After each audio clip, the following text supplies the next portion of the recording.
সুপ্রিয় দর্শক, বিশ্ব সংযোগে আপনাদের স্বাগতম। কেমন আছেন আপনারা? নিশ্চয়ই ভালো, আমরাও ভালো আছি। আপনাদের সঙ্গে রয়েছে আমি বরাবরের মতো কাজল হায়দার, আর আমার সঙ্গে আজকে রয়েছেন সিনিয়র সাংবাদিক বোরহানুদ্দিন। মোরন ভাই। বিশ্ব সংযোগের দর্শক এবং আমার পক্ষ থেকে আমাদের অনুষ্ঠানে আপনাকে স্বাগত জানাচ্ছি। আপনাকেও ধন্যবাদ জানাচ্ছি, দর্শকের স্বাগত জানাচ্ছি।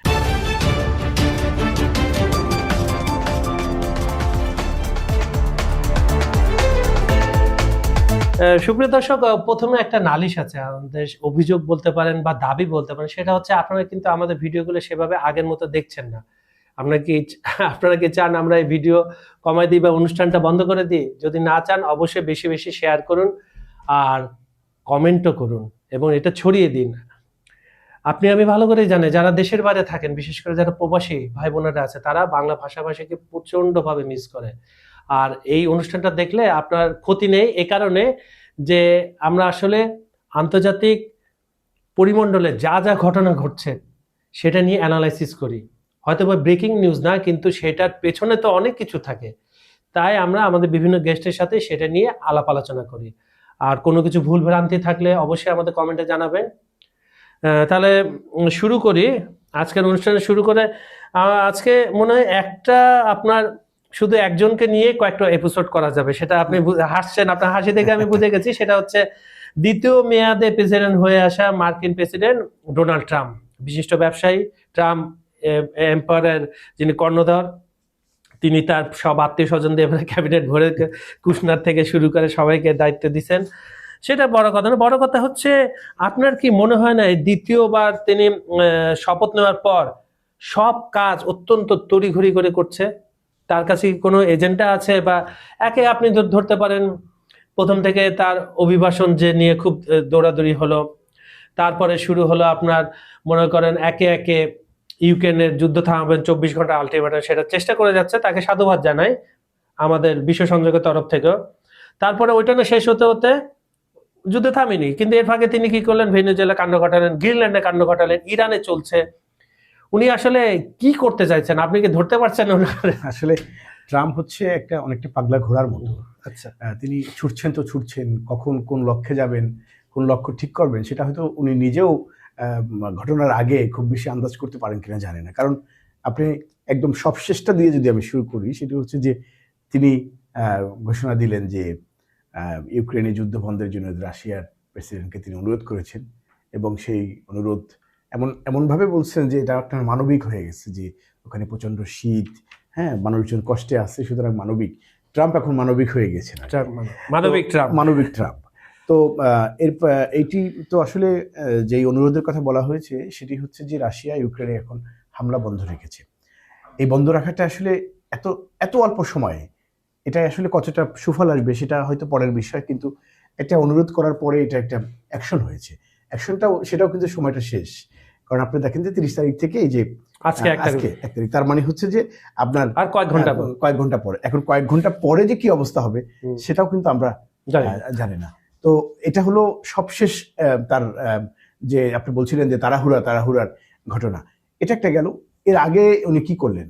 গ্রিনল্যান্ড ইস্যুতে আপনি দেখেন পুরো টালমাটাল অবস্থা, পশ্চিমাদের তো পুরা মানে সবাইকে মাথা গরম করে ফেলছেন যে আসলে আমি এই কি বলে গ্রিনল্যান্ড কিনবো, সুতরাং এখন সবাই সবার জায়গা থেকে প্রস্তুতি নিচ্ছে, কে কোন ভাবে এখানে অনেকটা ওই যে বলে যে শেয়ার হোল্ডারের মতো, হ্যাঁ, যে আমি এই অংশের শেয়ার হোল্ডার, আমি এই অংশের শেয়ার হোল্ডার। তো সবাই কিন্তু এক ধরনের একটা অস্থিরতার মধ্যে চলে গেছে। এর আগে দেখেন ইরানের অবস্থা, দেখেন ইরানে কি করে ফেললো হঠাৎ করে, মানে যদি কথা নেই বার্তা নেই, আপনি একটা আকস্মিক ঘটনা ঘটে গেল। এর কয়েকদিন আগে শুরু করলেন ভেনেজুয়েলা। সেখানকার প্রেসিডেন্টকে তুলে নিয়ে গেলেন, কিভাবে তুলে নিলেন সবাই কিন্তু জানেন। এবং সেই ঘটনার পরে পরবর্তী যে এখন যে ঘটনার পরম্পরায় যেই বিষয়গুলো সামনে আসছে, এখানে তার গোয়েন্দা সংস্থার লোকজন, তার প্রশাসনিক লোকজন এই ভেনেজুয়েলার সরকারের সঙ্গে কিভাবে ঘনিষ্ঠভাবে কাজ করেছে, খুবই একদম সিক্রেট ভাবে কাজ করেছে।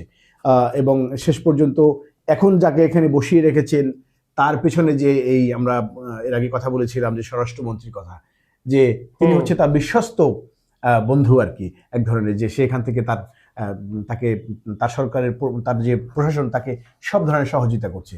অথচ ভেনেজুয়েলার প্রেসিডেন্টকে যে কারণে তুলে নিলেন, এই ভদ্রলোকের বিরুদ্ধে তো একই ধরনের অভিযোগ, তার বিরুদ্ধে পুরস্কার ঘোষণা করা।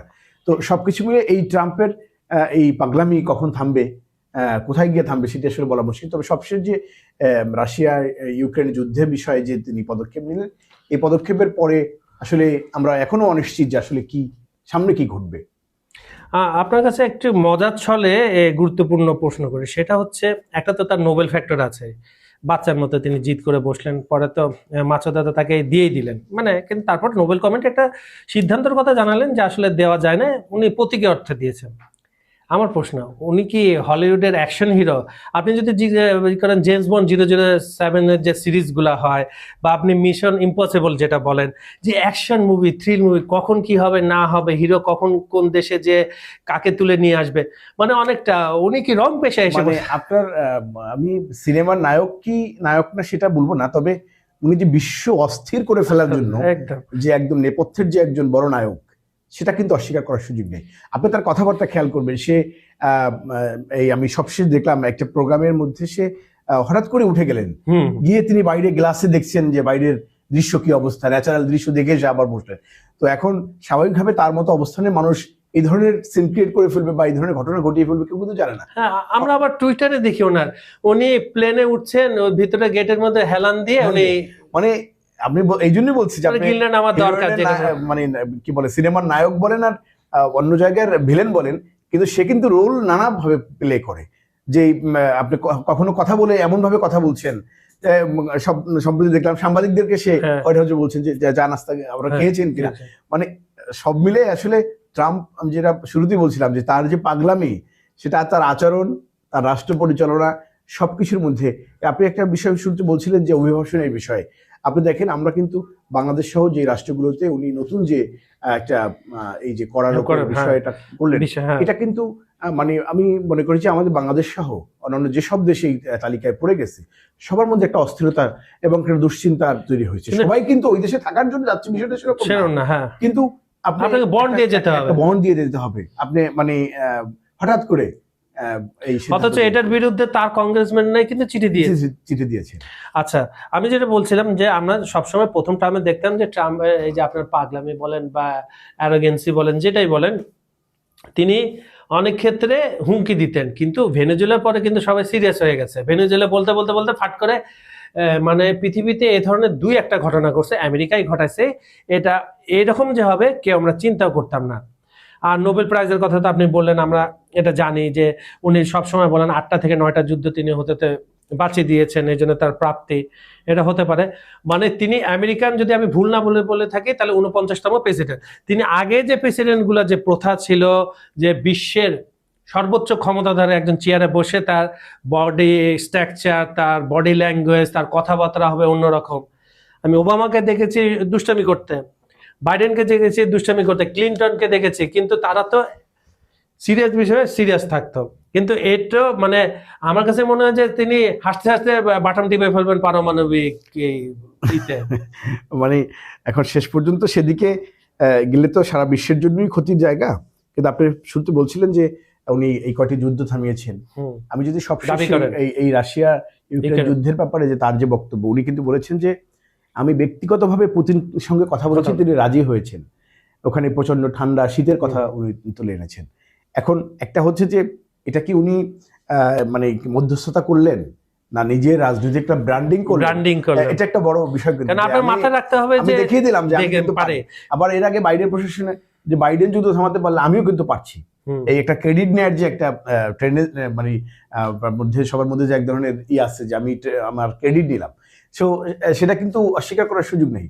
মানে সে যেভাবে কথাটা বলছে যে আমি তাকে অনুরোধ করেছি, এবং এখন অনুরোধের কারণে আপনি এখানে 2 দিনের জন্য যে একটা বিরতি আসছে, এতে কতটাই হবে। কারণ হচ্ছে আমি যদি বলি যে সবশেষ গত 26 জানুয়ারি যে আপনার ইউক্রেনে যে হামলা করেছে রাশিয়া, রাতভর হামলা করেছে, একদম ভয়াবহ হামলা। সেই হামলায় আপনার সেখানে কিন্তু আমরা দেখেছি যে বড় বড় যে বিদ্যুৎ উৎপাদন এবং ওই টার্গেট করে ওই জায়গাগুলোতে হামলা করা হয়। ফলে কি হয়েছে দেখেন, আপনার ওখানকার এখন টেম্পারেচার হচ্ছে আপনার -10, এবং এটা আপনার সামনে -13 হতে পারে, 13 হতে পারে। তো আর পাশাপাশি হচ্ছে যে এই যে আপনার বিদ্যুৎহীন অবস্থায় থাকার কারণে ওখানে যে শীতের মধ্যে মানুষ যে টেম্পারেচার বাড়ানোর জন্য যে বাসা বাড়ি ব্যবহার করে, সেটা কিন্তু নাই। এবং লাখ লাখ মানুষ, আপনার এখানে একটা পরিসংখ্যান বলছে যে 12 লাখের বেশি বাড়িঘর অন্ধকারে এবং মানে হাজার হাজার অ্যাপার্টমেন্ট, এখন কোনো ধরনের বিদ্যুৎ নাই, কিছু নেই। তো ফলে এই যে প্রচুর পরিমাণে মানুষ তারা এই শীতের মধ্যে তীব্রতায় কষ্ট পাচ্ছে, এই অবস্থায় এই 2 দিনের হামলা বন্ধে আসলে কতটা উপকৃত হতে পারে ফলপ্রসূ হবে। এবং আরেকটা বিষয় হচ্ছে যে আপনি তো খুবই অনিশ্চিত যে এই যে এই কয়েক ঘন্টা পরে উনি কি করে ফেলবে। আবার মানে আমরা যেটা জানি, আমরা তো দেখছি তো আবুধাবিতে দুইজনের বৈঠক হচ্ছে, খুব সুন্দর, ফেব্রুয়ারি 1 তারিখ হওয়ার কথা, কিন্তু এখানে তো হামলা প্রতি হামলা, ইউক্রেন যে হামলা করছে না এটাও না, ইউক্রেনও হামলা করছে, কিন্তু ম্যাসিভ হামলা করছে রাশিয়া। আমি আপনার কাছ থেকে 1 মিনিটে সংক্ষিপ্ত জানাই যে পুতিন শীত তো আজকে থেকে পড়েনি বা 2 দিন আগে থেকে পড়েনি, শীত তো পড়েই যাচ্ছে। এবং সবসময় আমরা জানি যে রাশিয়ার পক্ষে সবসময় জেনারেল উইন্টার মানে শীত একটা জেনারেল পদবি দেওয়া হয়, এর আগেও বিশ্বযুদ্ধের সময় সব সময় হেল্প করেছে। এটা তো আজকে না, তো পুতিনের রাজি হওয়ার পেছনে উনিকে দেখাচ্ছেন উনি মানবিক বা কিছু একটা মেসেজ দিতে চান, বা ট্রাম্পকে আরো কনফিডেন্সে নিলেন, দেখো আমি তোমার কথা এটা রাখলাম। এটা হতে পারে 2 মোড়লের মধ্যে আপনার সমঝোতা, পর্দার আড়ালে। যদি বলেন যে 2 মোড়লকে সমীহ করছে, বিষয়টা সেরকম না। মানে এটা হতে পারে যে আপনি যেটা বলছেন যে তুমি আমাকে রিকোয়েস্ট করলে আমি তোমার রিকোয়েস্টটা রাখলাম, পাশাপাশি নিজে আমিও মানবিক, আমার মধ্যে আমি যত খারাপই হই না আমার মধ্যেও মানবিক কিছু গুণাগুণ কিন্তু আছে। সেটা হলো পাশাপাশি হতে পারে যে তার একটা ইন্টারন্যাশনালি তার একটা ইমেজ সে ক্লিয়ার করলো যে আমি আসলে এই দেশটার বিষয়ে আমার অবস্থান এরকম আছে। সুতরাং এখন সামনে এটা কতদূর পর্যন্ত যাবে সেটা হচ্ছে একটা বিষয়, যে এটা আসলে কি একটু লম্বা প্রসেসে যাবে কিনা, সাধারণ মানুষ সাস্টেনেবল হয় কিনা আর দীর্ঘমেয়াদে, আমরা সেটাই চাচ্ছি যুদ্ধবিরতিটা করতে। কিন্তু আমরা এটাও চাচ্ছি না একটা সেক্টর ফ্রন্টে যুদ্ধ বন্ধ হয় আর একটা নতুন ফ্রন্টে যুদ্ধ শুরু হয়। তো সুপ্রিয় দর্শক, বিশ্ব সংযোগের আজকের এই অনুষ্ঠানটা আপনাদের কেমন লাগলো আমাদেরকে অবশ্যই কমেন্টে জানাবেন। আমাদের ভিডিওগুলো আপনারা পৃথিবীর কোন প্রান্ত থেকে দেখছেন সেটাও কমেন্টে জানিয়ে দিন প্লিজ। আর যেটা প্রথমে বলছিলাম, আমাদের ভিডিওগুলো পরিপূর্ণ দেখবেন, পুরোটা দেখে লাইক কমেন্ট শেয়ার করে, ভালো না লাগলে অবশ্যই কমেন্টে জানাবেন, কোনো সমস্যা নাই, আমরা শুধরানোর চেষ্টা করব। আর আমাদের এই অনুষ্ঠান করার আগে আমরা রিসার্চ করে নিই যে সর্বশেষ পৃথিবীর স্বনামধন্য যে গণমাধ্যমগুলো আছে তারা কি বলছে, সেখান থেকে অ্যানালাইজ করার চেষ্টা করি। আর যেটা কথা বলছিলাম, বিজ্ঞাপন ও প্রমোশনের জন্য ডেসক্রিপশনে দেওয়া নাম্বারে যোগাযোগ করতে পারেন। আজ এখানে বিদায় নিচ্ছি, সবাই ভালো থাকবেন, সুস্থ থাকবেন, আর সবচেয়ে বড় কথা নিরাপদে থাকবেন। ধন্যবাদ সবাইকে।